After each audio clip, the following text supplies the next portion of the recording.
So I think we'll start, since we got light, we'll go ahead and de-light in your Shabbat. So it's just, has everybody's week been good this week? No? That's why we have Shabbat, right? Yeah. So, yeah, I had a week of no work at work, but I've been working all week at home, so painting the house and getting things moved around and stuff. So I look forward to Shabbat. I started Shabbat a little bit early, about 3 o'clock yesterday afternoon, so to kick back, so that's good to do that. So Abba, Father, we're so grateful for everything that you do, and we thank you that even after a rough week, Lord, that you're here with us and we're here with you, and we can delight in your Shabbat as you commanded us to do, Father. Just pray that you just help us to have a kavana, that we'll have our focus on you and our worship focused towards you, Lord God. Help us to put all other thoughts aside and just enter into your shalom. And we just thank you for this awesome and beautiful day. We praise you and give you glory and honor. In Yeshua's name. Amen. Amen.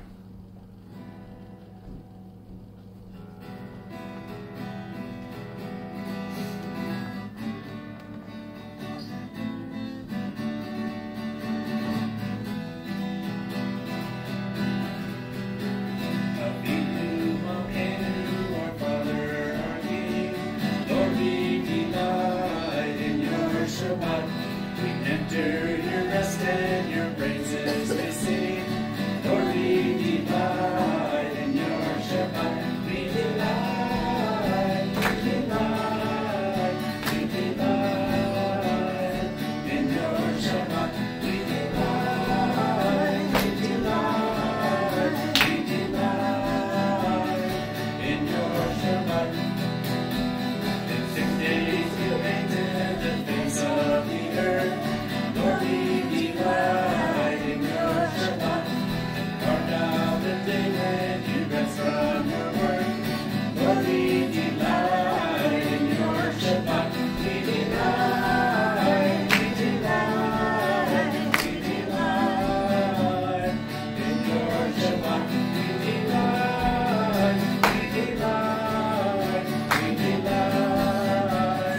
Hallelujah. Slow.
Kadosh.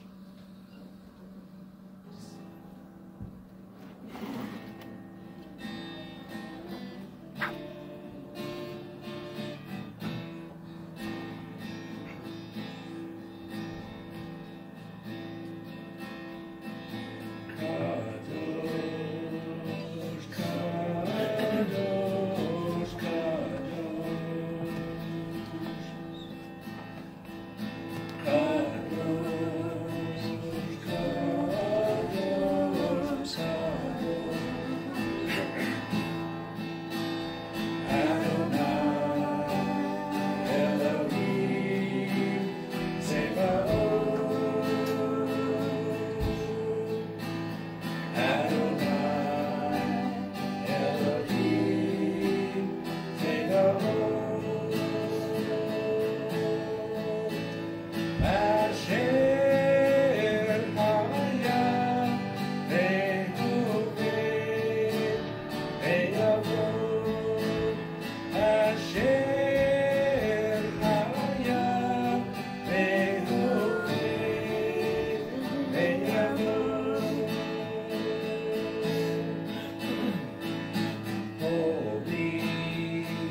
amazing to think about the fact that, I don't know if there's a 24/7 in heaven, but that's going on. The Kadosh is just going on and on and on at the throne room of God as the elders are there worshiping the Lord and the angels are there. And I really truly believe that there are times that when we really enter into the presence of God, that the angels are here with us worshiping as well. And it's awesome. It's awesome. And right now I just feel the shalom in the place right now, in this place that God has allowed us to meet. And so let's just continue to enter into that place and just let God touch our hearts and touch his heart as we love on him and worship him and put our trust in him. Psalm 23. So it's amazing to think about that. The Lord is our shepherd, and he's there. He's going to take care of us. And no matter what's going on in our lives, even if we crash into churches and stuff, dating, the Lord watches over us, and he takes care of us and protects us. And think about, that he makes us to lie down in green pastures. It's hard to think about that the Lord just wants us to have peace and to rest and relax in him and to be in a place that has shalom no matter what's going on in life and no matter what's happening around us and no matter how we feel. And I started feeling that again yesterday afternoon when I just had the chance to kind of just relax and rest and got done with the work for the day that I was doing, and just to sit down on the couch and just rest and relax and to enjoy the Lord. And I just kind of did that for the whole evening. And Dana made dinner last night, which was very nice and very good. And then I went back on the couch again and rested and relaxed. And the next thing I know is at midnight, Dana came out, "Are you coming to bed?" And so I did. And so I just feel very refreshed today. So, and I just pray that we just have that all the time in everything that we do. Amen. And the Lord is my shepherd.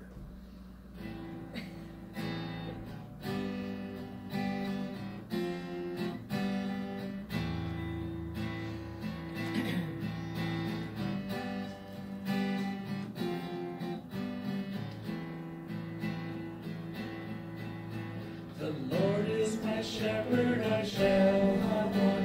He makes me lie down in green pastures. He leads me beside still waters. He restoreth my soul.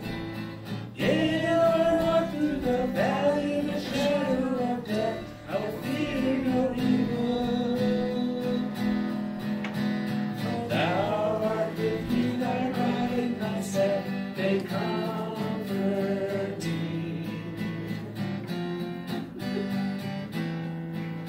Thou preparest a table before me in the presence of mine enemies. Thou anointest my head with oil, my cup runneth over. Surely goodness and mercy will follow me all the days of my life. I will dwell in the house of the Lord forever, ever.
we just thank you for your shalom and Lord, for your peace.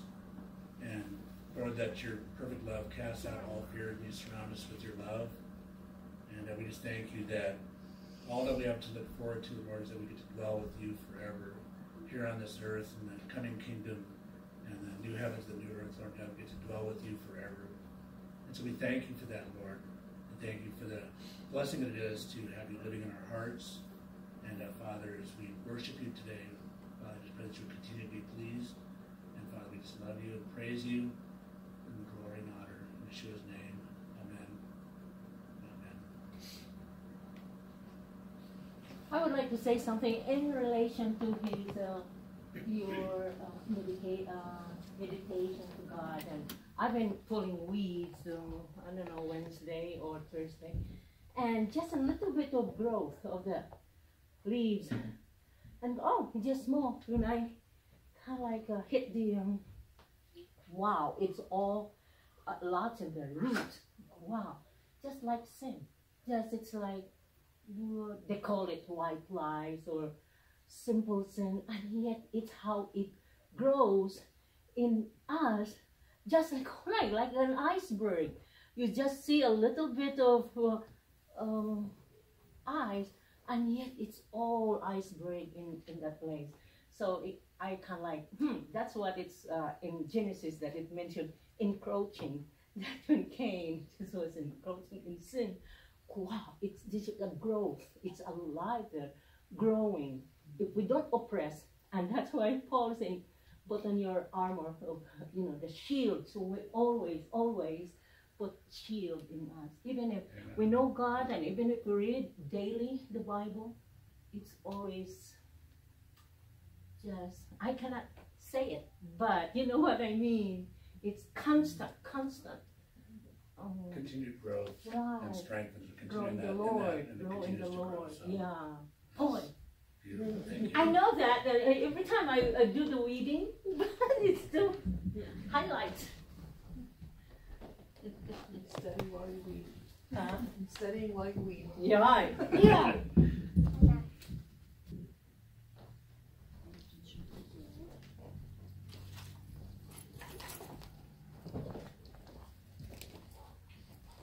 So I'll stand for the sounding of the shofar, reading the Shema. You will find this in your program in the pew in front of you, in case you don't have it. I think everyone here knows this, but I want to remember to say it. If, we get into these patterns. If I skip a step, then we'll forget. But it's right here in the program. To follow along, Craig will blow the shofar for us. And I'm going to add one thing to what you said. My daughter, last year we pulled a garden and moved plants, and we found a wonderful, wonderful plant that just came up and just kind of took over, and it's called mint, and it smells wonderful. If we'll plant enough mint, the weeds get choked out even. Plant the word. Yeah. Oh. So mint is actually a good weed. So. And mint is like a good weed. Yeah, it's a good seed. It smells good. It is good. And you can even pick it and eat it, and use it. And so let's plant the mint of the good in us. Amen.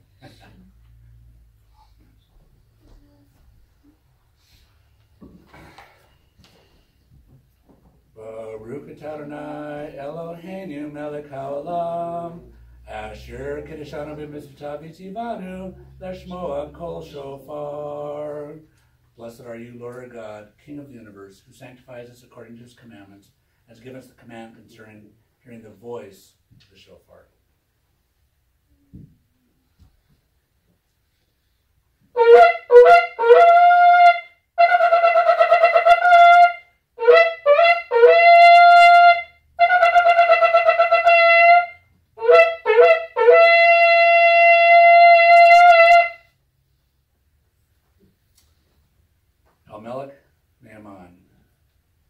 Shema Yisrael, Adonai Eloheinu, Adonai Echad, Baruch Shem Kavod, Malkuto, Leolam Va'ed.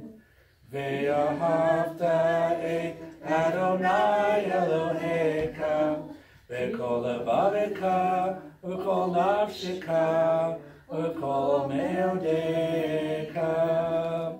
Vehayu hadvarim ha'ele, Asher enoki matzakahayom, Al levaeka. Veshinam tam levaneka vidi bartabam, Veshivtaka vivitaka uvalektika, Vaderik uksokveka vikumeka, Uksartam leot ayedeka, Vehayu letafot benaneka, Uktabtam el mezuzot beteka, Uvish areka, Ve'ahavta lariaka kamoka. Hear, Israel, the Lord is our God, the Lord is one. Blessed be the name of his glorious kingdom forever and ever. And you shall love the Lord your God with all your heart, with all your soul, and with all your might. And these words that I command you today shall be in your heart. And you shall teach them diligently to your children. And you shall speak of them when you sit at home, and when you walk along the way, and when you lie down, and when you rise up. And you shall bind them as a sign on your hand, and they shall be for frontlets between your eyes. And you shall write them on the doorposts of your house and on your gates, and you shall love your neighbor as yourself.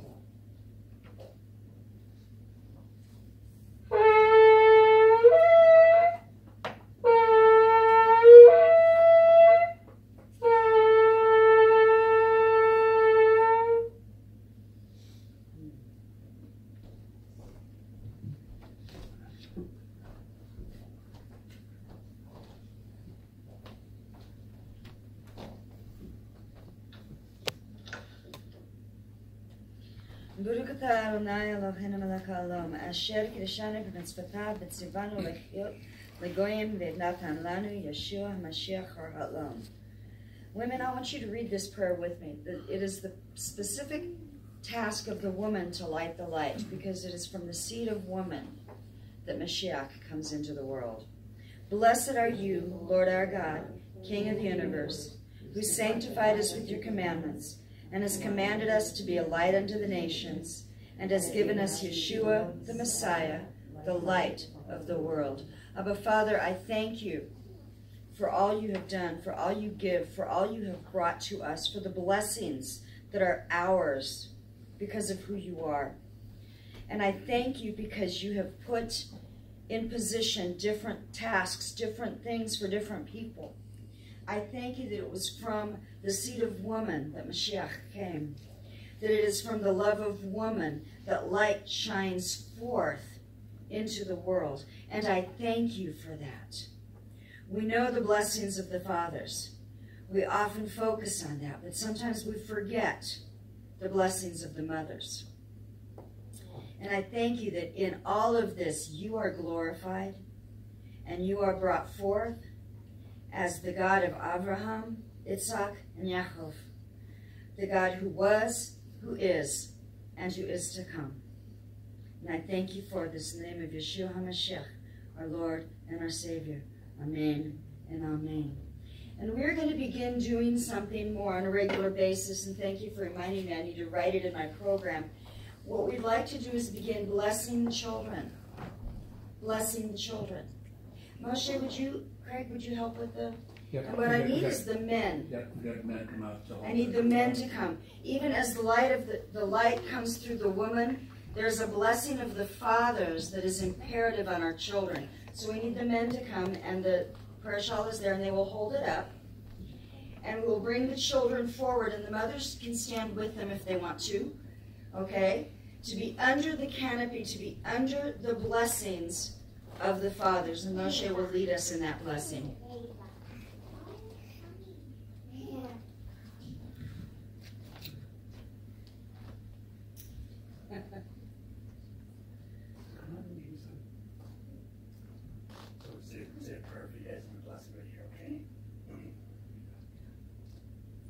So, Abba, Father, we just said thank you so much for these young ladies here. And Father, we just thank you for the plan that you have for their lives, We just pray that you support your blessing in their life, Father God, and that you would just touch them, Lord God, and keep them, and watch over them, and protect them. Father, we pray that you would make them like Sarah, Rebecca, Leah, and Raquel, and Ruth. And so let's do all of these words. And I'll do the broad blessing with them as well. So, all of these words spoke Elohim, who brought us out of Mitzrayim. You shall have no other gods before me. Have no idols if you love me. Shall not take my name in vain. And remember the Sabbath day. Shall honor father and mother, that your days will be long upon the land which I gave. Shall not murder, commit adultery. Shall not steal, lie, or be coveting. All these words spoke Elohim, who brought us out of Mitzrayim. And remember that in them is life. Their joy and our delight. I'm going to do a blessing, and that God gave us command to put his name on all of us. Yivarekka Yavava Ishmareka Ya'el Yava Panavileka Vekuneka Isa Yava Panavileka Vayasemnaka Shalom. Shem Shua HaMashiach, Sar Shalom. The Lord bless you and keep you. The Lord make his face shine upon you and be gracious to you. The Lord lift up his countenance upon you and give you peace. In the name of Yeshua the Messiah, the Prince of Peace. Amen. Amen. Thank you so much.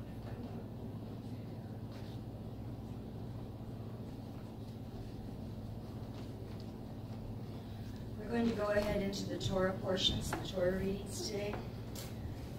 And for the blessings of the Torah, it's in your yellow siddur. It is in the front. Begin on page 30, right, Moshe? Yes. Huh? Yes. Yes, okay.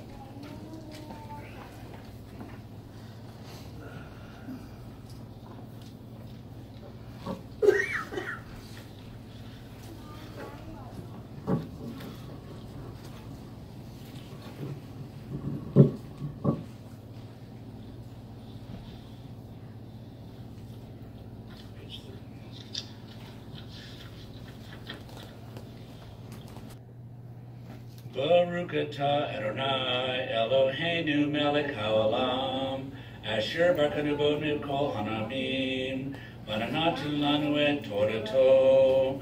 Baruch atah Adonai noten haTorah. Amen. Blessed are you, Lord our God, King of the universe, who has chosen us from among all the peoples and given us his Torah. Blessed are you, Lord, giver of the Torah.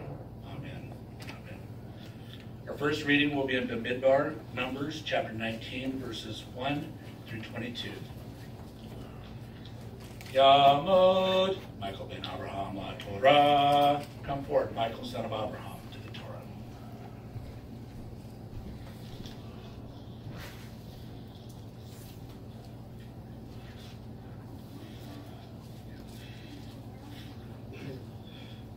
Then the Lord spoke to Moses and Aaron, saying, This is the statute of the law which the Lord has commanded, saying, Speak to the sons of Israel that they bring you an unblemished red heifer in which is no defect on, and on which a yoke has never been placed.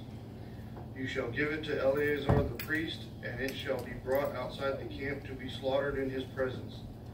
Next, Eleazar the priest shall take some of its blood with his finger and sprinkle some of its blood toward the front of the tent of meeting 7 times.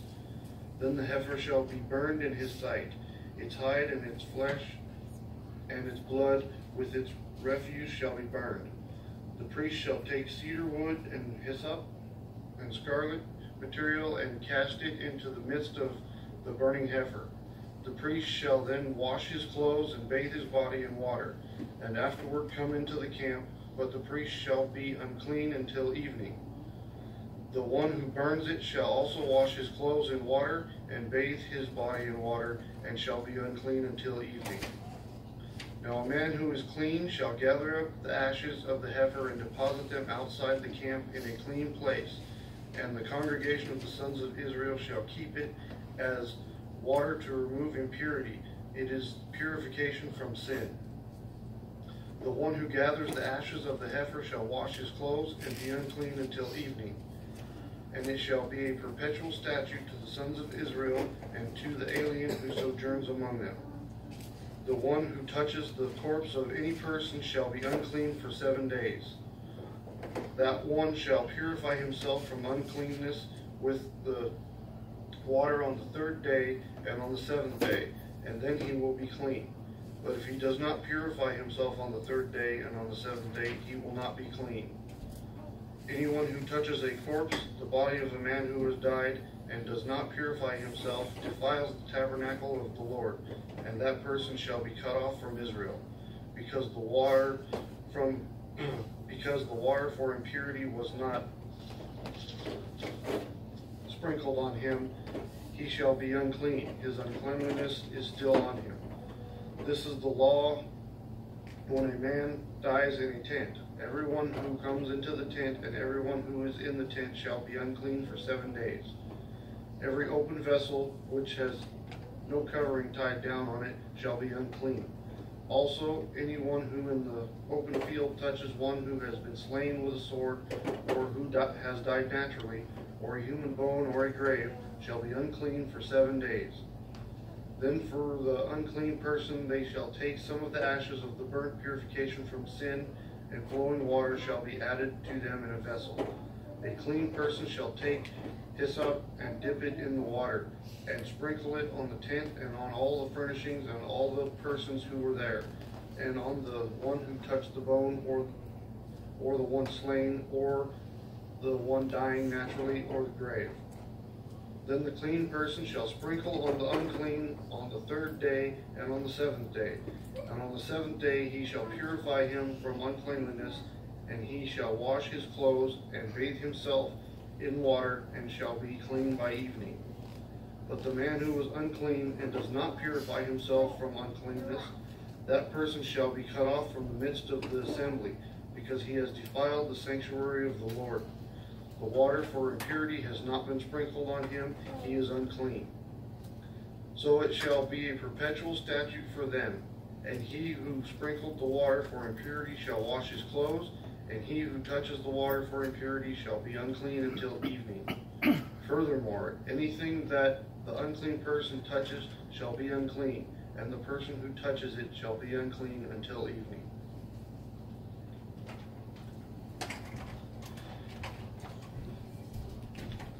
Our next reading is Bamidbar, Numbers, chapter 20, verses 1 through 21. Yamod, Chris Bat Abraham, Torah. Come forward, Chris, daughter of Abraham, to the Torah.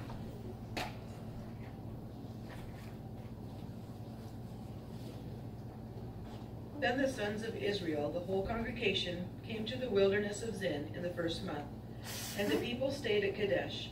Now Miriam died there and was buried there. There was no water for the congregation, and they assembled themselves against Moses and Aaron. The people thus contended with Moses and spoke, saying, If only we had perished when our brothers perished before the Lord. Why then have you brought the Lord's assembly into this wilderness for us and our beasts to die here? Why have you made us come up from Egypt to bring us in to this wretched place? It is not a place of grain or figs or vines or pomegranates, nor is there water to drink. Then Moses and Aaron came in from the presence of the assembly to the doorway of the tent of meeting, and fell on their faces. Then the glory of the Lord appeared to them, and the Lord spoke to Moses, saying, Take the rod, and you and your brother Aaron assemble the congregation and speak to the rock before their eyes, that it may yield its water. You shall thus bring forth water for them out of the rock, and let the congregation and their beasts drink. So Moses took the rod from before the Lord, just as he had commanded him. And Moses and Aaron gathered the assembly before the rock, and he said to them, Listen now, you rebels. Shall we bring forth water for you out of this rock? Then Moses lifted up his hand and struck the rock twice with his rod, and water came forth abundantly, and the congregation and their beasts drank. But the Lord said to Moses and Aaron, because you have not believed me, to treat me as holy in the sight of the sons of Israel, therefore you shall not bring this assembly into the land which I have given them. Those were the waters of Meribah, because the sons of Israel contended with the Lord, and he proved himself holy among them. From Kadesh, Moses then sent messengers to the king of Edom. Thus, your brother Israel has said, you know all the hardship that has befallen us. And our fathers went down to Egypt, and we stayed in Egypt a long time, and the Egyptians treated us and our fathers badly. But when we cried out to the Lord, he heard our voice and sent an angel and brought us out from Egypt. Now behold, we are at Kadesh, a town on the edge of your territory. Please let us pass through your land. We will not pass through field or through vineyard. We will not even drink water from a well. We will go along the king's highway, not turning to the right or to the left until we pass through your territory. Edom, however, said to him, you shall not pass through us, or I will come out with a sword against you.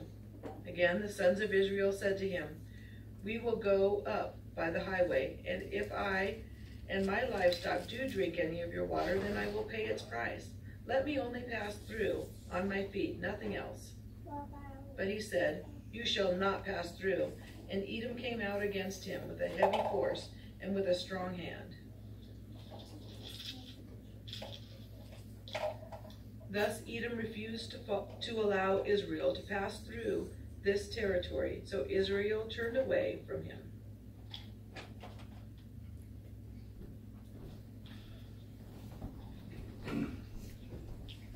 Our next reading is in Bamidbar, Numbers chapter 20, verses 22 through 21 to 15. Yamod, Craig ben Abraham la Torah. Come forward, Craig, son of Abraham, to the Torah.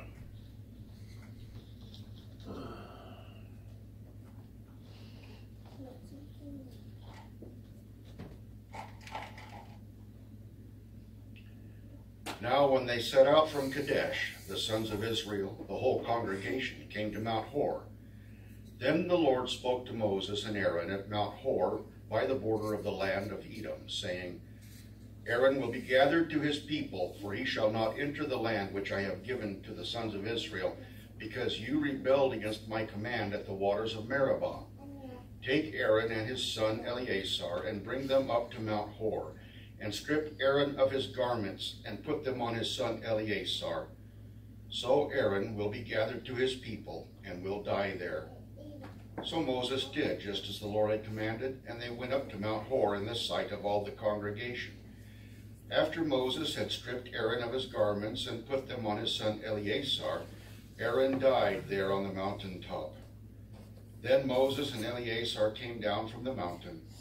When all the congregation saw that Aaron had died, all the house of Israel wept for Aaron 30 days. When the Canaanite, the king of Arad, who lived in the Negev, heard that Israel was coming by the way of Atharim, then he fought against Israel and took some of them captive. So Israel made a vow to the Lord and said, if you will indeed deliver this people into my hand, then I will utterly destroy their cities. The Lord heard the voice of Israel and delivered up the Canaanites. Then they utterly destroyed them and their cities. Thus the name of the place was called Hormah. Then they set out from Mount Hor by the way of the Red Sea to go around the land of Edom, and the people became impatient because of the journey. The people spoke against God and Moses. Why have you brought us up out of Egypt to die in the wilderness? For there is no food and no water, and we loathe this miserable food. The Lord sent fiery serpents among the people, and they bit the people, so that many people of Israel died. So the people came to Moses and said, we have sinned because we have spoken against the Lord and you. Intercede with the Lord, that he may remove the serpents from us. And Moses interceded for the people. Then the Lord said to Moses, Make a fiery serpent and set it on a standard, and it shall come about that everyone who is bitten, when he looks at it, he will live. And Moses made a bronze serpent and set it on the standard, and it came about that if a serpent bit any man, when he looked to the bronze serpent, he lived. Now the sons of Israel moved out and camped in Oboth. They journeyed from Oboth and camped in Berim, in the wilderness which is opposite Moab to the east. From there they set out and camped in Wadi Zered. From there they journeyed and camped on the other side of the Arnon, which is in the wilderness that comes out of the border of the Amorites, for the Arnon is the border of Moab, between Moab and the Amorites. Therefore it is said in the book of the wars of the Lord, Wahib and Suphah, and the wadis of the Arnon, and the slopes of the wadis that extends to the side of Ar, and leans to the border of Moab.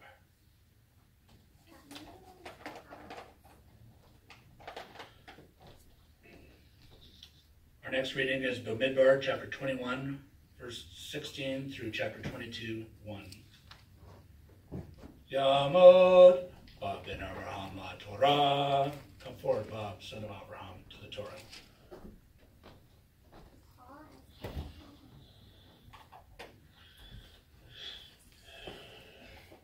From there they continued to Beer.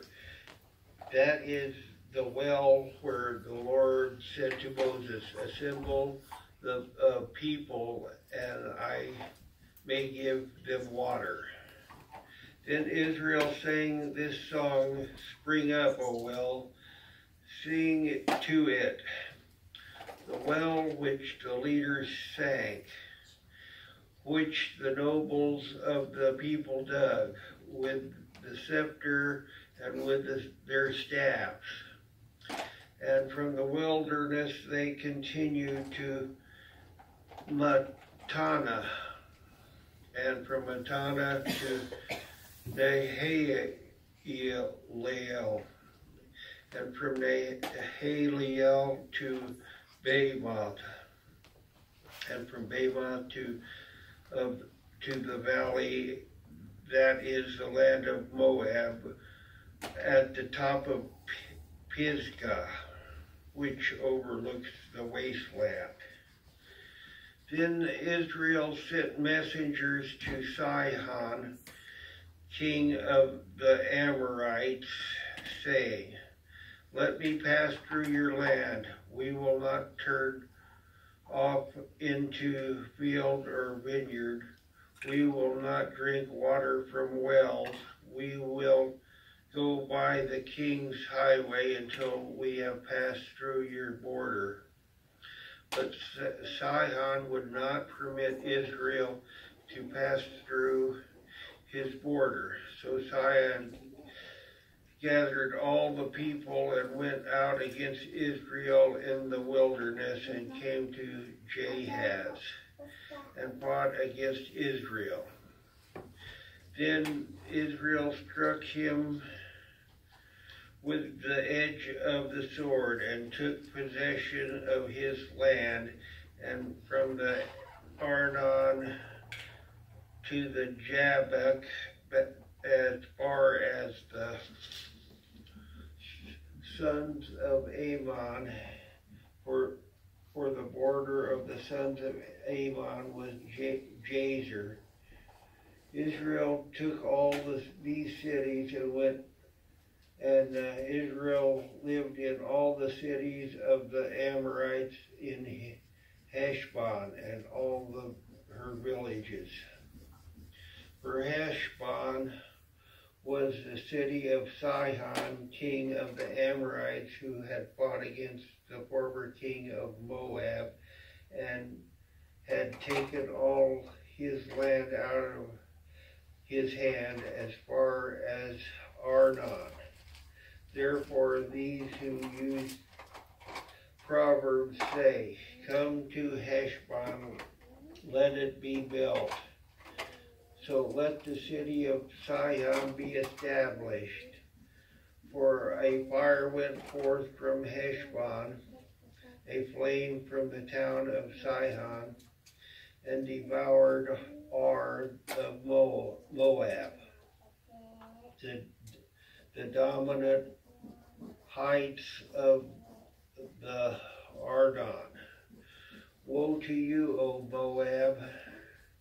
You are ruined, O people of Shemoth.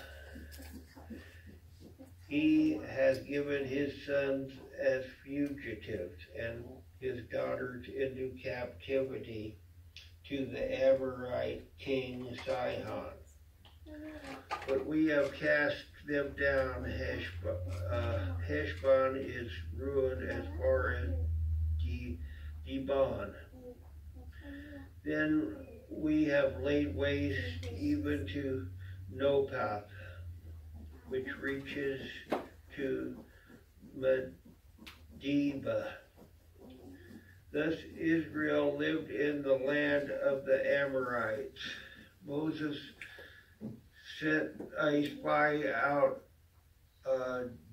Jazer, and they captured its villages and dispossessed the Amorites who were there.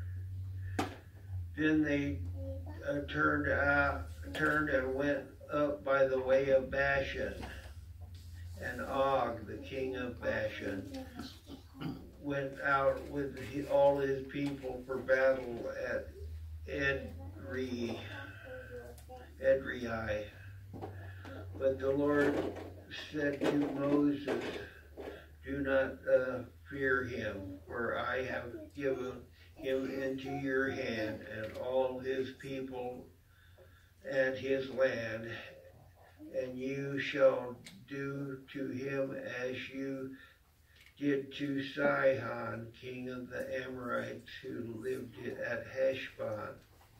So they killed him and his sons and all his people until there was no remnant left him, and they possessed his land.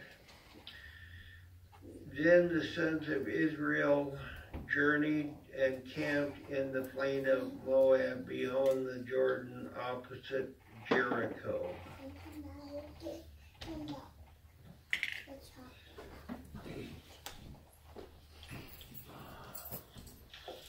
Please stand with me as we bless the Lord after the reading of the Torah.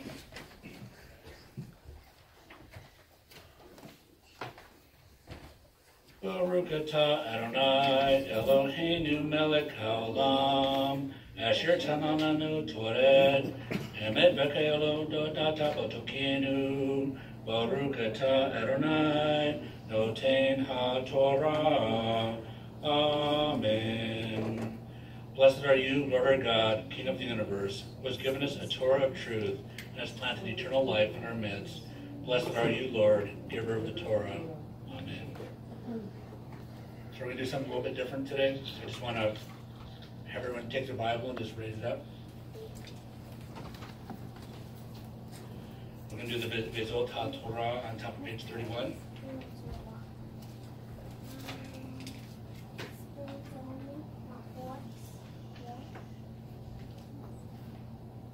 Vezot HaTorah Asher Sa Moshe Lifnei Bnei Israel Al Pi Adonai Beyad Moshe. And this is the Torah given by Moshe to the children of Israel at the command of Adonai by the hand of Moshe. Stand, we'll bless the Lord before the reading of the Haftarah portion.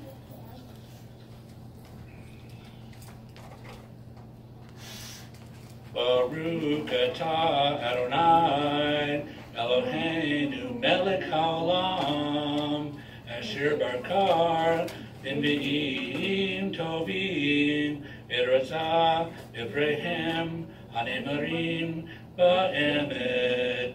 Baruch atah Adonai aboker b'Torah u'Moshe avdo Israel Amo Inivin Avei Ha'emed Vazadeh. Blessed are you, Lord our God, King of the universe, who selected good prophets and was pleased with their words, which were spoken truthfully. Blessed are you, Lord, who chooses the Torah, your servant Moses, your people Israel, and prophets of truth and righteousness. Our next reading is out of Shoftim, Judges, chapter 11, verses 1 through 33. Yamod, Janie bar Abraham, Torah. Come forward, Janie, daughter of Abraham, to the Torah.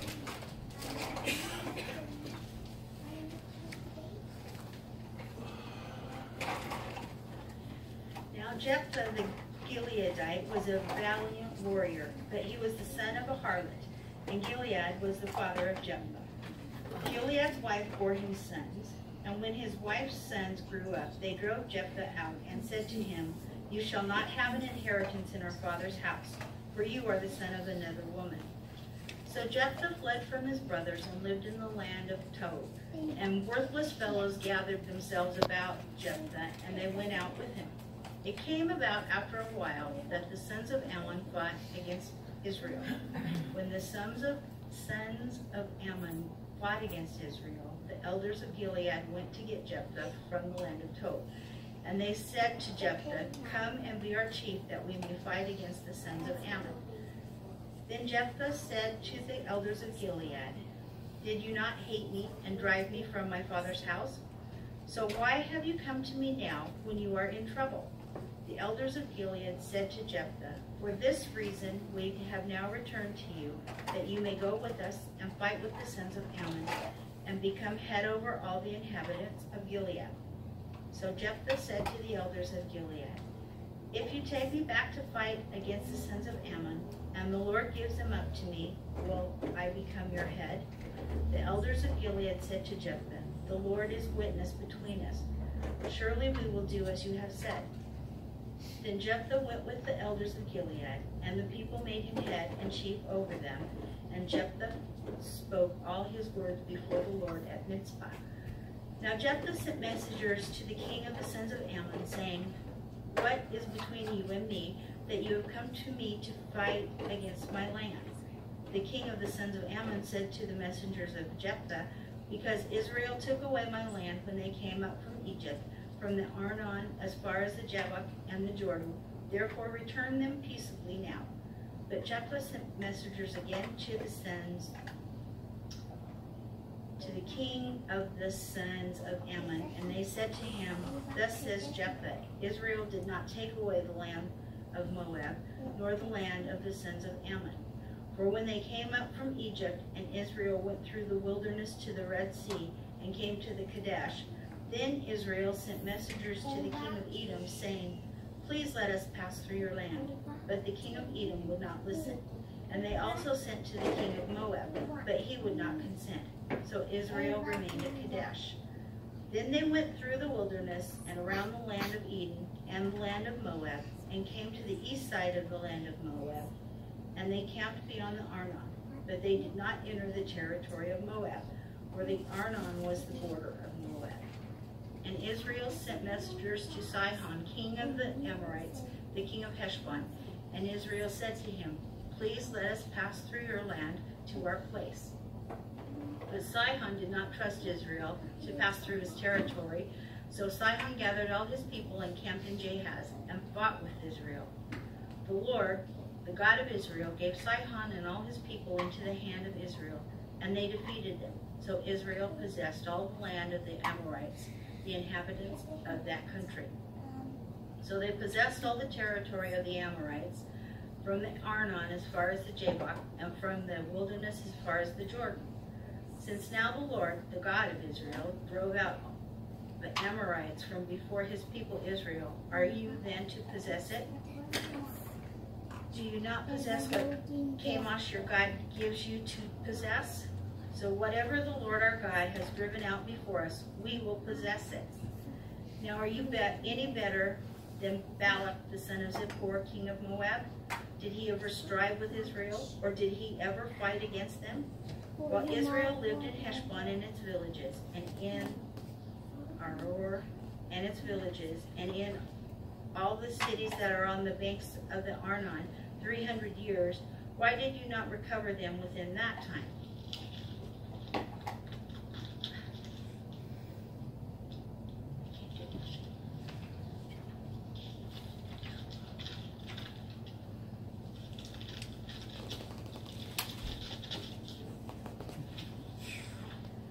I therefore have not sinned against you, but you are doing me wrong by making war against me. May the Lord, the judge today between the sons of Israel and the sons of Ammon. But the king of the sons of Ammon disregarded the message which Jephthah sent him.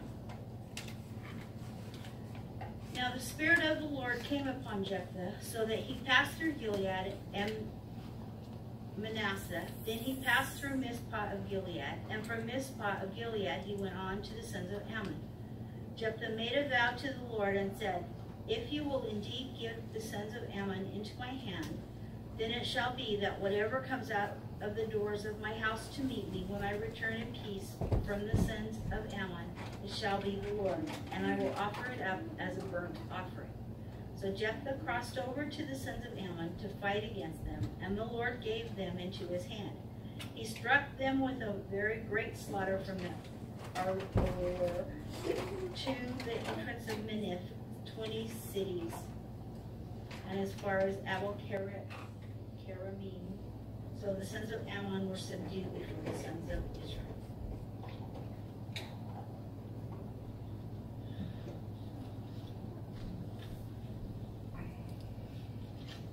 Please stand as we bless Lord after the reading of the Haftarah portion. Page 32 in the 11th verse.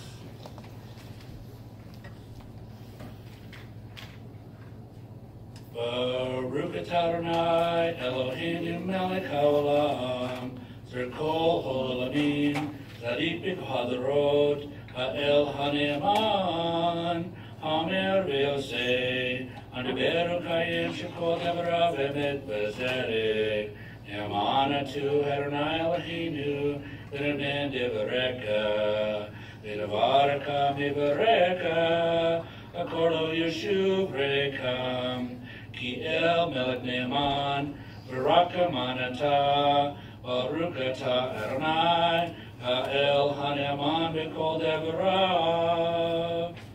Blessed are you, Lord our God, King of the universe, Rock of all eternities, faithful in all generations, the trustworthy God, who says and does, who speaks and makes it come to pass, all of whose words are true and righteous. Faithful are you, Lord our God, and faithful are your words. For not one word of yours is turned back unfulfilled. For you are a faithful and compassionate God and King. Blessed are you, Lord, the God who is faithful in all his words. So, bless the Lord before the reading of the apostolic writings. And we'll get these put in the siddur soon. Baruch atah Adonai Eloheinu melech haolam Asher tananu Mashiach Yeshua lehavarot shel habrit chadasha Baruch atah Adonai noten habrit chadasha. Amen. Blessed are you, Lord our God, King of the universe, who has given to us the Messiah Jesus, the commandments of the new covenant. Blessed are you, Lord, giver of the new covenant. Our next reading is in Yochanan, John, chapter 19, verses 38 through 42. Yamod, Hana bar Abraham Torah. Come forward, Hana, daughter of Abraham.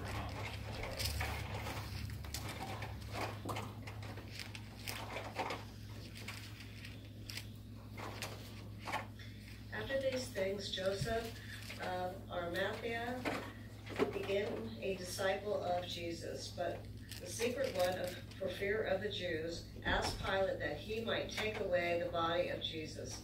And Pilate granted permission, so he came and took away his body. Nicodemus, who had first come to him by night, also came, bringing a mixture of myrrh and aloes, about 100 pounds of weight. So they took the body of Yeshua and bound it in linen wrappings with spices, as in the burial custom of the Jews. Now in the place where he was crucified, there was a garden, and the garden a new tomb in which no one had yet been laid. Therefore, because of the Jewish day of preparation, since the tomb was nearby, they laid Yeshua there. Now on the first day of the week, oh, that's it? It's a short one. Oh, short?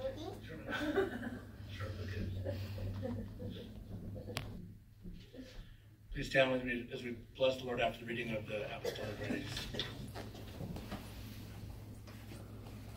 Baruch atah Adonai Eloheinu melech haolam asher tananu hadavar ha'emed v'kayei olam noto takinu.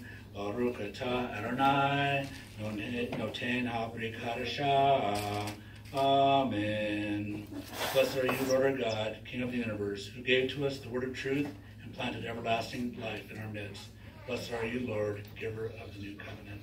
I just want to do one more thing, a little differently, and we'll finish with that. So we're going to do the H Chaim He on page 33. And if you would raise your Bible up, because it is a tree of life.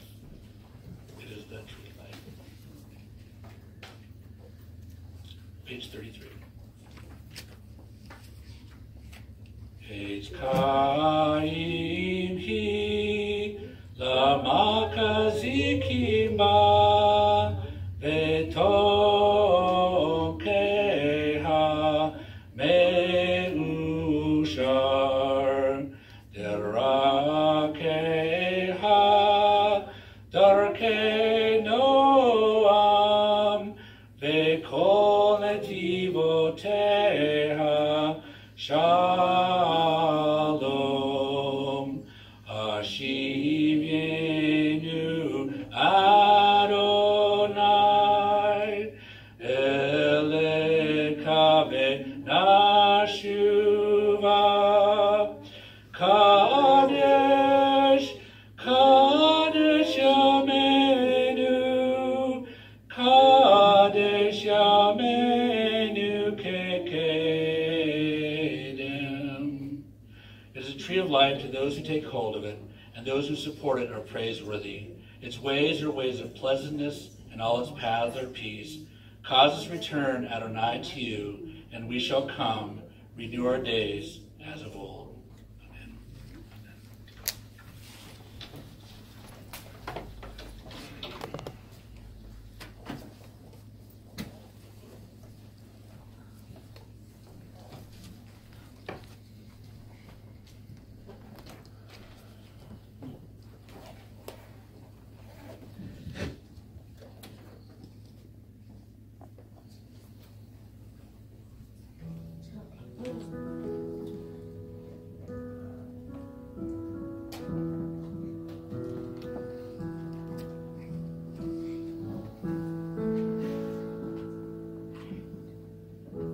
Trying a new song today that I'm not really sure I have down yet. And it's very simple words. I don't have the overhead yet, but we're learning it in dance. And it's one of those things that kind of fits really well in with what our readings are today, right? This is how I fight my battles. This is how I fight my battles. This is how I fight my battles. Timing's different. This is how I fight my battles. It may look like I'm surrounded, but I'm surrounded by you. It may look like I'm surrounded, but I'm surrounded by you. It may look like I'm surrounded, but I'm surrounded by you. It may look like I'm surrounded, but I'm surrounded by you. This is how I fight my battles. This is how I fight my battles. This is how I fight my battles. This is how I fight my battles. It may look like I'm surrounded, but I'm surrounded by you. It may look like I'm surrounded, but I'm surrounded by you. This is how I fight my battles. This is how I fight my battles. This is how I fight my battles. This is how I fight my battles. And I'm going to work on that a little bit, and there's another song that goes with it. But how many of you read something in Torah portion this week? How many of you read ahead? I mean, good. Some people read it. We need to start reading ahead. That way you don't get surprised by some of the words, for one thing. Because they can be really bad, right? Some of those names and stuff. We do use the New American Standard translation, But if you read it out of pretty much any translation, it's going to say the same. If you don't have one of these and you need one, let me know. There's some in the pews still. We are starting to run low because I hand them out all the time. We're all the way on this side. We're getting near to the end of the Torah portions. It's important for us to know the Word, okay? I can't say that strongly enough. Because if we know the Word, then when we read something that doesn't make sense to us, we know the Word enough to know that God always makes sense. And then we can start to study it out, and we can look for it, and we can find it. And the best way to recognize when someone is going off is if you know the Word. I got a call from someone this week who's visited here a couple of times and has watched videos, and her call to me was because she had some questions about some things going on in the shul she had been a part of and has been a part of, and she's been really hurt. And then she's caught some things and she's heard some things, and she's like, I got to ask you about this, because when I watch what you teach, you're grounded in the Word. And I want to know, is this off? This feels wrong to me, and it sounds wrong to me, and I don't understand it, and what do I do with this? And I was able to talk to her and let her know, you know, it is off. It is off. And there's some things that are happening where she's been worshiping that are turning cult-like almost, you know?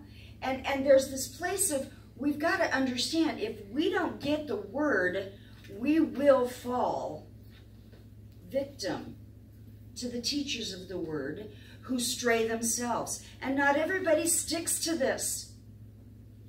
You know, as I read this, one of the things that caught my attention is at the very beginning of the Torah portion, this whole thing about the red heifer, right? How many of you have heard this whole thing about the red heifers? We even have a picture in our men's bathroom of a red heifer, right? One that was being started, one that was trying, and they're trying to breed red heifers in Israel right now. Why? Because without the purification waters, they cannot start anything in a temple. Did you read that? If you've been touched by death, if you've been in a room with someone who died, if you've been near to someone, if you've even, according to Torah, according to the Talmudic understanding, if you've been in the same building with someone who dies, because it says if you're in their tent, then you are now touched by death. And if you are touched by death, you are unclean. And if you are unclean and you cannot be cleansed from death, then you are now separated from Israel, right? That's what it says. So basically, almost every person who is alive today in Israel, anyone who's a Jew, almost everyone is separate, is, according to this, unclean. There are some people, and they're working very hard on this, and to make sure that they have someone who is clean for when they get the red heifer, so they can do this process. I mean, this whole thing about the red heifer is kind of weird anyway, isn't it? It almost sounds like something out of a magic book. I hate to say that, but that's kind of what it sounds. But we know that God doesn't work that way. But God has got this thing set up. It's pictures, and every detail of it is a picture of something, and I will tell you what it's a picture of that the rabbis don't know. It's a picture of Yeshua, and a picture of Yeshua's death, and how he died.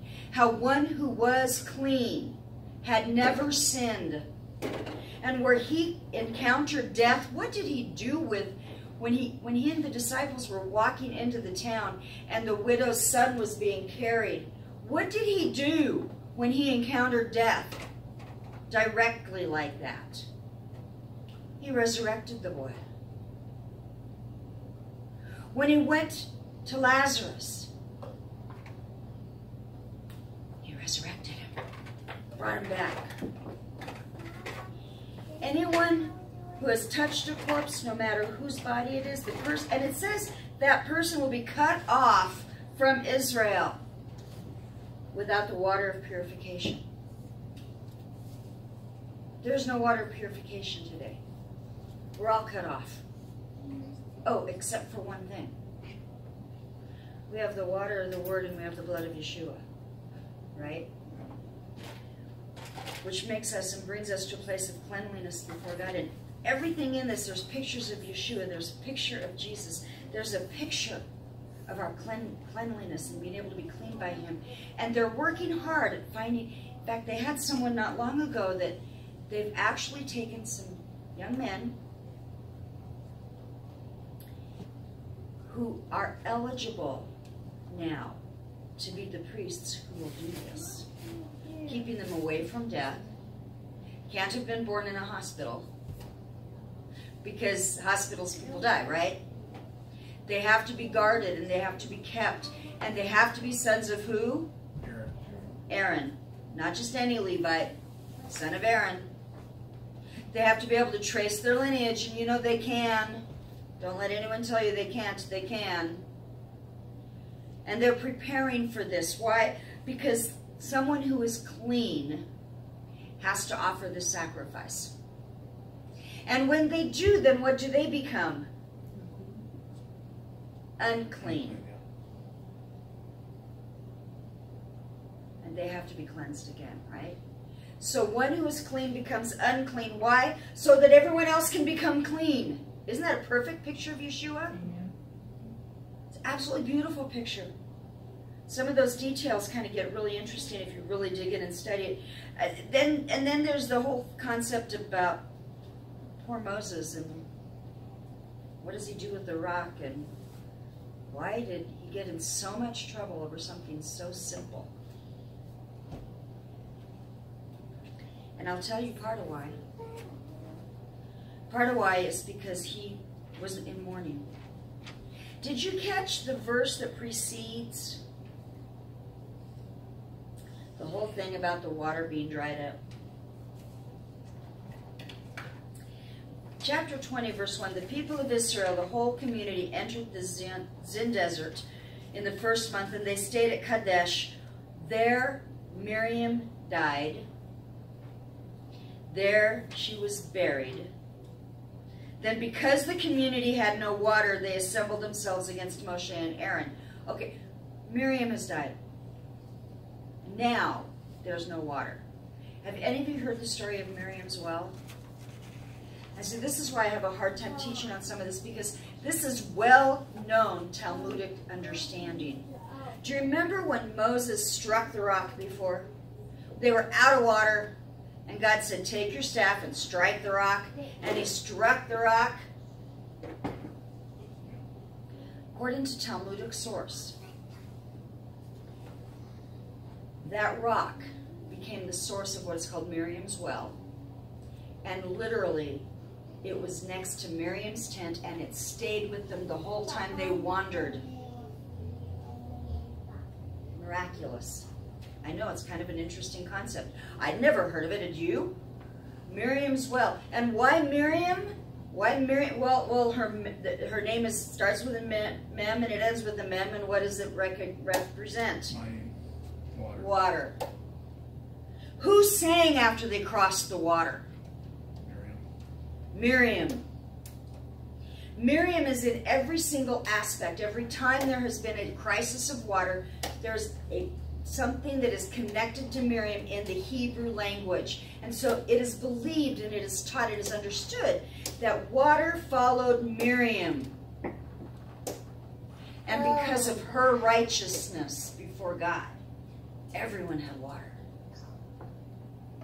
And when she died, the rock dried up. And the people got upset. It doesn't say anywhere here that they mourned for her. It says they got upset because there was no water. And poor Moshe, this is his sister, right? Now this is his sister who was there when he was drawn out of the what? The water, right? This is his sister whom he loves. She's died.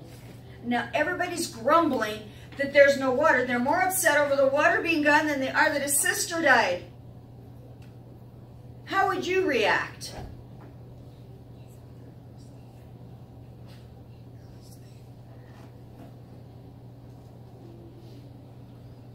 God told him to speak to the rock. I've heard all kinds of messages about how the rock is a picture of Yeshua. Because, you know, the first time he was struck, the next time it was spoken. And we have Yeshua, the first time he came, he was struck down for us. The next time it's going to be from the Father's word. And when the Father says, go, spoken, he will return. That's a cool picture too. There's nothing wrong with it. This is one of the fun things about Torah. Both ideas and understandings can be totally accurate. We don't have to fight over who's right. We can say, that's a cool picture. I'm glad you saw that in Scripture. Listen to what I saw in it. I saw poor Moshe standing there in front of the people. God's told him to speak, and he makes a rash choice. And rather than give the glory to God and say, okay, God, I'm going to speak to this rock. Rock, give us water. Moshe and Aaron gather by the rock, and in the presence of Adonai, and in the presence of these people, Moshe turns around and says to the people, listen here, you rebels. Am I supposed to bring water to you from the rock? What do you want from me? What do you want from me? And in frustration and in anger, which, by the way, are definite aspects of mourning. When you've lost someone you love, watch your emotions. This is a prime example of it. Because his emotions got away from him, and he didn't trust. The one time Moshe did not trust. And he picks up the rock, and he strikes it, not once, twice. Does God honor Moshe and the people? Yes, he does. He gives them water. The water returns. And then he says to him, because you did not trust me, you did not cause me to be regarded as holy by the people of Israel, you will not be the one to bring this community in the land I've given them. According to Rash, the lesson that Moshe was supposed to have taught the people got lost, and got lost forever because he struck the rock. And what was that lesson? That lesson, according to Rashi, is very simple. God is the God of the miraculous, but God is also the God that responds to prayer and spoken words. And that if we will get that understanding, that God responds to our spoken words in the land. It doesn't take the miraculous to be provided for by God. It takes prayer. Rashi says if you will understand this, it will change us. And that Moshe lost that lesson because he struck the rock. Now, why did he strike the rock? Because he let his emotions get in the way of resolving the problem. Do we let emotions get in the way of solving problems? Yeah, we do. What do we need to do with our emotions when they start getting in the way of solving problems? We need to speak to the rock instead of striking out. We need to speak when you say, Father, help me. Father, help me with this. Help me with my emotions. Help me. This needs to be resolved, and I don't have it in me except if I react. And if I react, what happens? It isn't just one person that suffers. It's everybody that's around you. If we react in anger, our unrighteous actions don't just affect us. They affect everyone. Anyone who's within earshot, or anyone who's within eyeshot, and sometimes even anyone who's within connection with someone who was there, or in connection with someone who may have heard about it and heard about it and heard about it. And you know, I've heard some interesting things.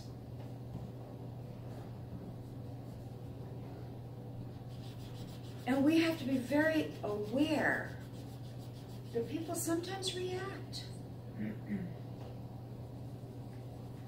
If we react out of our emotions, we're not resolving anything. I used to teach this concept. Don't be a reactor. Don't explode. Learn to act decisively, with planning, with purpose, to resolve whatever it is. Sometimes that means we have to take a step back and go, whoa, what just hit? Moshe should have taken a step back and said, whoa, but instead in a rashness, he reacted. We have them trying to get to the land now and going to these different people who are all reacting to them, right?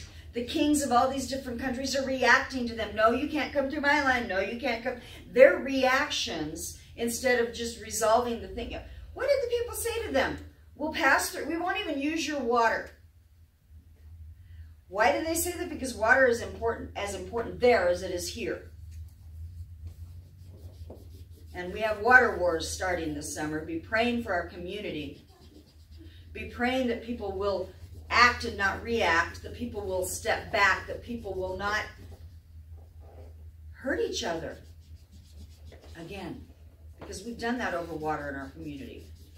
He promised, we're not even going to drink your water, we'll just go straight through. But the leadership of those countries reacted to what they had seen and said no. And what happened to them? Well, we read the story and we read that Israel just kept going and God gave them land that would not have been theirs if they'd been allowed just to pass through. Wouldn't have been theirs if they'd been allowed just to pass through. Now I'm going to talk politics. I don't do that often. I stay away from politics. Why? Because, you know, poly and tick, and some of you heard that, right? Poly means many and tick is a bloodsucker, and if we get into politics too much, we have too much sucking of the blood. So I kind of try to stay away from it. But this is a perfect picture of Israel today. Why do I say that? Because when Israel was first declared a nation by the United Nations, when they were first given the territory back, notice this, it was theirs before, and there were Jewish people already living there. There'd been Jewish people living in the land for a long time under rule of England, United Kingdom. It was a territory. It was not a Palestinian nation. I have the books to prove it. If you ever need to see them, I've got some very old history books up on my shelf that all tell it the way it was. Pictures of Palestine as the territory from United Kingdom. They're given a piece of land to settle in part as an apology by the world, because we allowed the Jewish people to be led off to certain slaughter, and we didn't step up very quickly. We let it happen without stepping up. We were asked to step up, and we didn't, and we did. And in the United States, we even sent a whole bunch of people back, an armada that had made it across. And what did we do? We said, no, you can't come here. You're not our people. You can't come here. We don't want you. You didn't come in legally. Sorry. That's a whole nother battle. We don't want you. We sent them back to certain death. And they all died. Their blood is on our heads. In part, that's why we stepped up and helped jump in, and why we as a nation did step into a war that wasn't on our coast. It wasn't in our land. It was there. Germany invading Europe, and we went in because people didn't go in early enough, because of all of the damage that had been done. Part of what we did as a world organization in agreement was give them a little piece of land in their heritage land. A little piece. We gave them a little piece. Did you hear that? And the Arab nations around didn't like that we had given them even that little piece. And they got upset. And then we had the 10-day war. And you know what happened in the 10-day war when they came against that little piece? Israel conquered more pieces, right? They got more land. The Israel of today is that more land. Well, except for a part of land they gave away as an attempt at land for peace. And that attempt at land for peace, now known as Gaza, is now trying to come back in and get more land. And I'm going to tell you what's going to happen if this keeps up. Israel will win. Yeah. Simple as that. Stronger firepower, much better army. They'll win. But right now they're still trying to negotiate. They're responding here and there. Absolutely they respond. But they're still trying to get peace. They're still working at that. They've been trying to. How do you try to make peace with someone who wants to wipe you off the face of the earth? In the book of Judges, we read about one of the judges that raised up. In English, it's Jephthah. He's the son of a prostitute. He was not respected. His father obviously had loved him because his father brought him into the household, right? But his brothers were upset. How dare you? Kicked him out. He went somewhere else. And other men who were similar circumstances gathered to him. So there was a whole group of people that had no inheritance because he has no inheritance in the land. He has no name to pass down. Nothing to count for himself. And others like him gathered together. And when then someone was coming against Israel, it was remembered, oh, he was a valiant fighter. He knows, he can do this. He's the one that could rise up and lead us. Let's go get him. Well, and he negotiates, right? He negotiates a position of leadership. I'm not coming back to help you guys if you don't let me do what I'm called to do. Let me be the leader. And they make an agreement with him that now he, who had no place in Israel, will have a place in Israel. He will have a place among the brothers. He comes back. He goes, and what does he do? Does he immediately go to war? No, he uses wisdom. And he goes through this whole thing and says, look, we didn't take your land. We were going around. We were going elsewhere. We didn't take your land. Why are you wanting it back now? We wouldn't have the land we have now if they hadn't come against us. Israel's kind of saying that today. We wouldn't have the land we have now if the Arab nations hadn't come against us. But we have this land now, and it's ours, and we are not giving any more up. And we'll do whatever we need to do to protect that land. Now, Jephthah, in all of this, makes a vow before God. Did you catch the vow? He tells God, well, kind of the same thing that Israel did back in our Torah portion. They cry out to God and say, let us win and we'll do this, you know. And he says, let me win. And whatever comes out the door of my household will be yours. And if you read it in English only, this is part of why learning Hebrew is important, and studying under people who know Hebrew, and studying and looking at what has been the traditional rabbinical understanding of this passage helps. Because he says, whatever comes out, I will offer to you.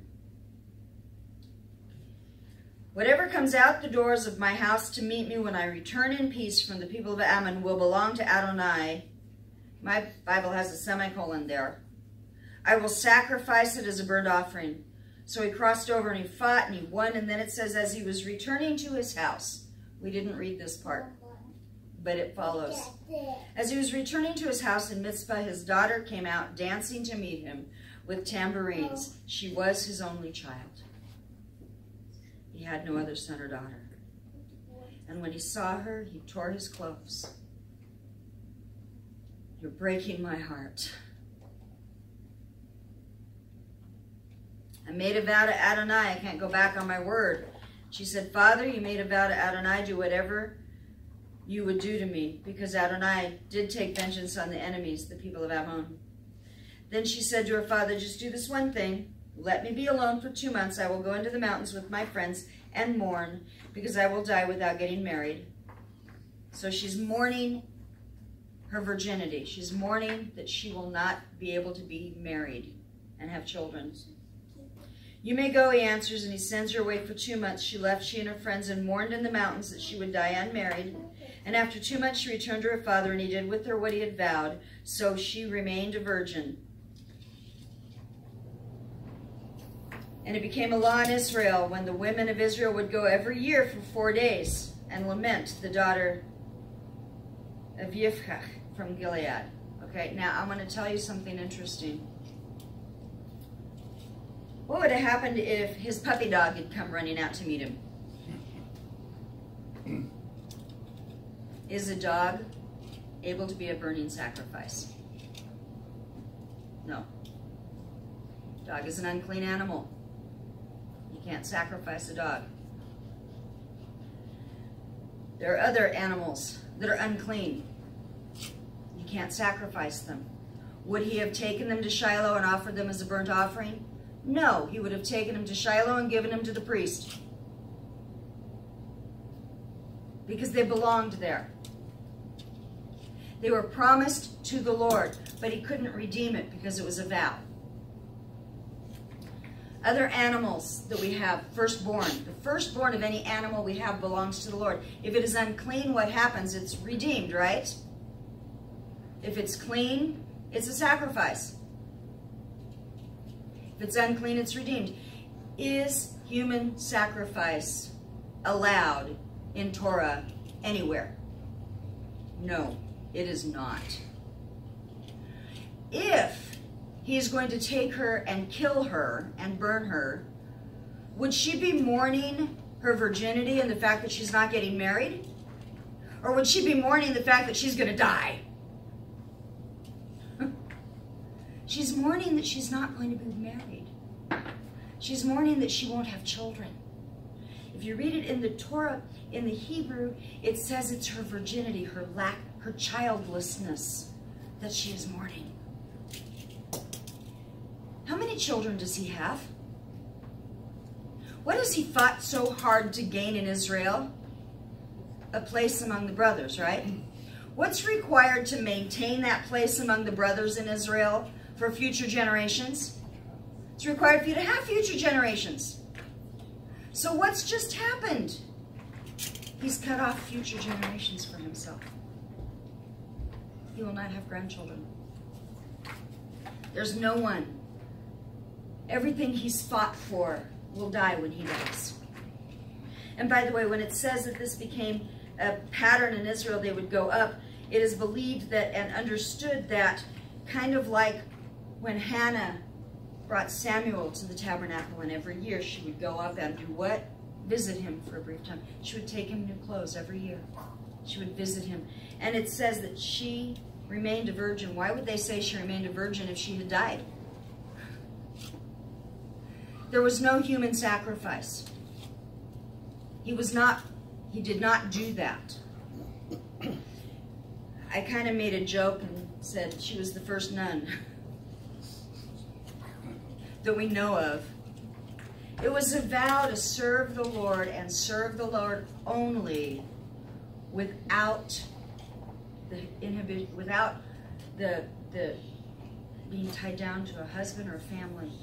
It would become her place to do the prayers. It's her place to be there. It's her place to serve the Lord by herself.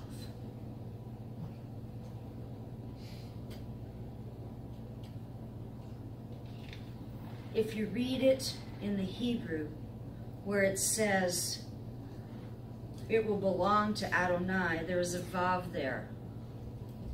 I will sacrifice as a burnt. There's a vav there, which can be and or. It will belong to Adonai and or, and if it's appropriate, I will offer it as a burnt offering.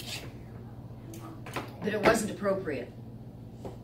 It was appropriate to take his daughter and leave her in Shiloh at the tabernacle, to serve there, to remain single her whole life. A young woman who was just old enough to start looking. He lost his heritage. That which he worked so hard to be able to pass down to his children, and now he has no children. What vows have you made in haste? Have you made vows in haste? Have you declared things suddenly in the spur of the moment, in the emotion? Because you know, that's exactly what he did, was in the emotion of going to war, he made a promise to God. God held him to it. Moshe, in the emotion of the loss of his sister, gets angry and claims as if he's the one that got water from the well. Excuse me? I don't care what action you did. Who put water in the rock? If God tells us to do something and there's a wonderful result from it, do we take credit for it? No, we can't.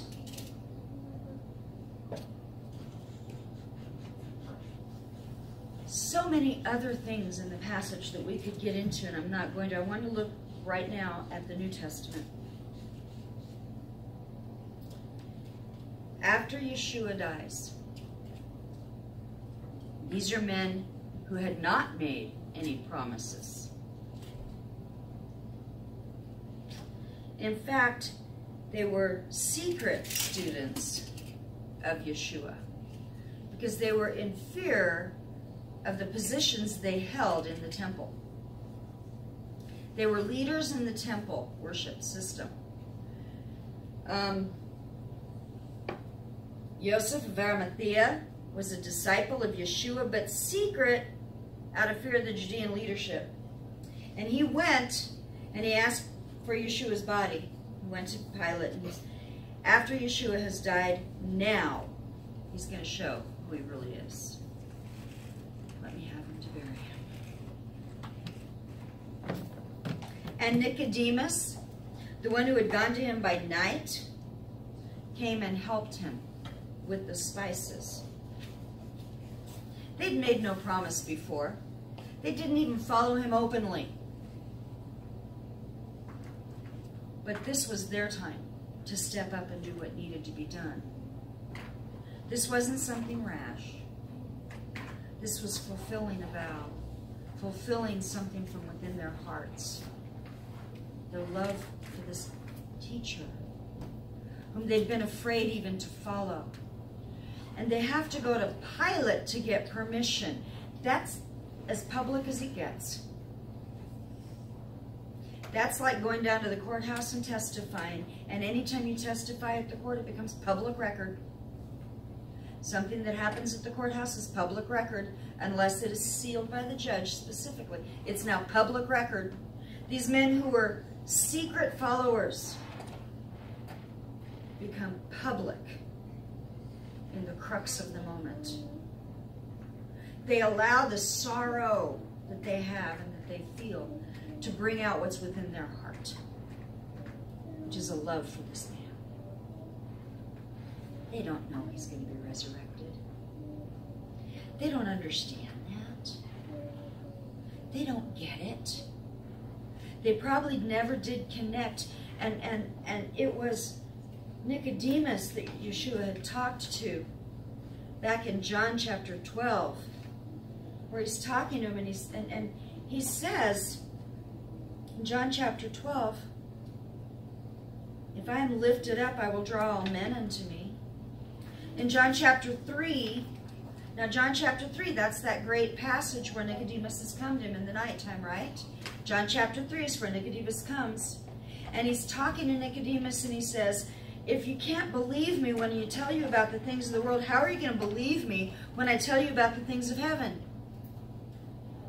No one's gone to heaven. There's only one who has come down from heaven, the Son of Man, indicating that he, as the Son of Man, understands heaven. Then he says, just as Moshe lifted up the serpent in the desert, so must the Son of Man be lifted up. Oh wait, that serpent thing, that's another one of those things we don't get. God sent fiery serpents that bit them and they were dying, and then God told him to take a serpent and put a serpent on a pole in the middle of the what? Serpents are pictures of what? Evil, right? So they're going to look on the one who brings the evil in order to be saved. And yet it says that everyone who looked on that serpent lived. Now that's a conundrum too, isn't it? Then Yeshua comes along and he says, just like Moshe lifted up the serpent in the desert, so must the Son of Man be lifted up. Just as the priest who offers the red heifer, who is clean becomes unclean, Yeshua, when he is lifted up, becomes unclean for us. He becomes that picture. The serpent is happy. He thinks he's won. He thinks he's won.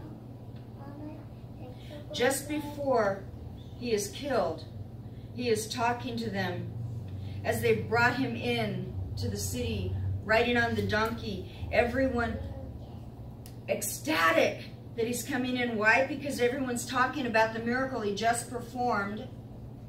The man who had been dead for 3 days, and Yeshua had just resurrected him, and everyone's talking about it. So he comes in, and they're all happy to see him, and they're all excited. And then he says, my soul is troubled. What can I say? Father, save me from this hour. This is not the prayer in Gethsemane. This is before that. But it was this reason I came to this hour, because even in the midst of all of this, he knows what's coming. He says, Father, glorify your name. And a voice came out of heaven. John 12:28. I have glorified it, and I will glorify it. And the crowd was shocked. They thought an angel had spoken to me. He said, that voice wasn't for me. That was for you guys, so you'll believe. As I am lifted up from the earth, I will draw all to myself. It says he said this to show the kind of death he was about to die. And the crowd was confused. We've heard from Scripture, Messiah remains forever. How can you say you're going to be lifted up? And here these guys are. He's fulfilled this. He's been lifted up. He's dead. And men who were ashamed of him before he died go get him to bury him with honor before the preparation day, on the preparation day. Why? Because the next day is a Yom Tov. It is a high Sabbath, and they would not be able to do that work the next day. So they bury him.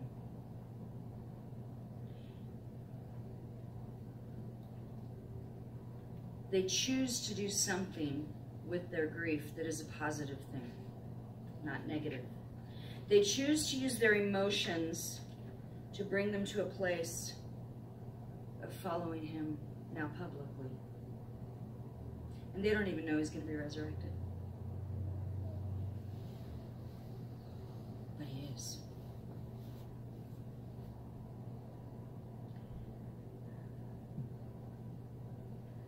And just like in our Torah portion, they look at the serpent that's lifted up and they live. All of us who've been stung by death, stung by sin, influenced by that, can look upon Yeshua and we will live. Are we all going to get out of this world alive? Probably not. We're all going to experience death in one form or another. But we have this hope. We won't stay dead. There's a sense in which Jephthah's daughter was dead to him now. He lost his inheritance in a sense. And yet she served the Lord. Who do we serve? Have we made promises to God? Or do we get rash in our grief and in our anger? And do we say and do things we shouldn't say and do? Of course we do. What do we do with all of that? We take it to the cross. We say, Father, forgive me for I have sinned. Now help me learn to guard my tongue. Help me learn. Help me obey you. See, it's not a cheap grace that says, Father, forgive me, and then you go out and do it again. It's supposed to be helping us learn to be better. Just like Rashi said, there's a lesson to be learned that can change our lives. Learn the lesson. Let your life change. Let your life be changed. He didn't forgive us so that we could continue in sin. God forbid. That's the way Paul writes it. God forbid. But let's learn to step back. Let's learn to function better. Let's learn not to do that. Let's learn to be cleansed. Let's apply it to ourselves. Purify ourselves so that we can be clean. Father, I thank you that your word is so complex and that there is so much here, and that and I could just keep going, but I know that we can't. We're gonna have lunch, and then we're gonna sit and talk about it all. And Lord, I thank you for what you've done, for all the different pictures that are in this one portion that all point to Yeshua. All point to Yeshua. Thank you for that. Thank you for the understanding of how to be peaceful. Thank you for knowing that even when we've been granted a part of peace, if someone comes against us, Lord, you will defend us. And sometimes that's how you enlarge our territory. So help us. Help us submit to you. And thank you, Lord, for all that is here. In the name of Yeshua HaMashiach, our Lord and our Savior. Amen and amen. Moshe, would you come?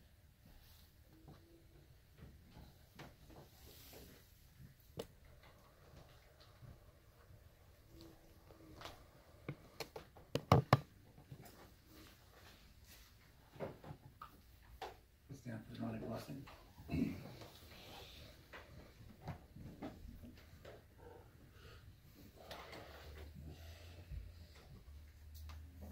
Yivarekka Yahweh Yishvarekka Ya'er Yahweh Panav Eleka V'Kuneka Yisah Yahweh Panav Eleka V'Yasem Leka Shalom. Hashem Yeshua HaMashiach, Sar Shalom. Lord bless you and keep you. Lord make his face shine upon you and be gracious to you. Lord lift up his countenance upon you and give you peace. In the name of Yeshua the Messiah, the Prince of Peace. Shabbat Shalom. Shabbat Shalom. Shabbat, Shabbat, Shabbat, Shabbat Shalom. Hey, Shabbat Shalom. Shabbat Shalom. Shabbat, Shabbat, Shabbat, Shabbat Shalom. Shabbat, Shabbat, Shabbat, Shabbat Shalom. Shabbat, Shabbat, Shabbat, Shabbat Shalom. Shabbat Shalom. Shabbat Shalom. Shabbat, Shabbat, Shabbat, Shabbat Shalom. Hey, Am Israel, Am Israel, Am Israel Kai. Am Israel, Am Israel, Am Israel Kai. Am Israel, Am Israel, Am Israel Kai. Am Israel, Am Israel, Am Israel Kai. Otavino Kai, hey, Otavino Kai, hey, Otavino, Otavino, Otavino Kai. Otavino kai, hey, Otavino kai, hey, Otavino, Otavino, Otavino kai, Otavino shah.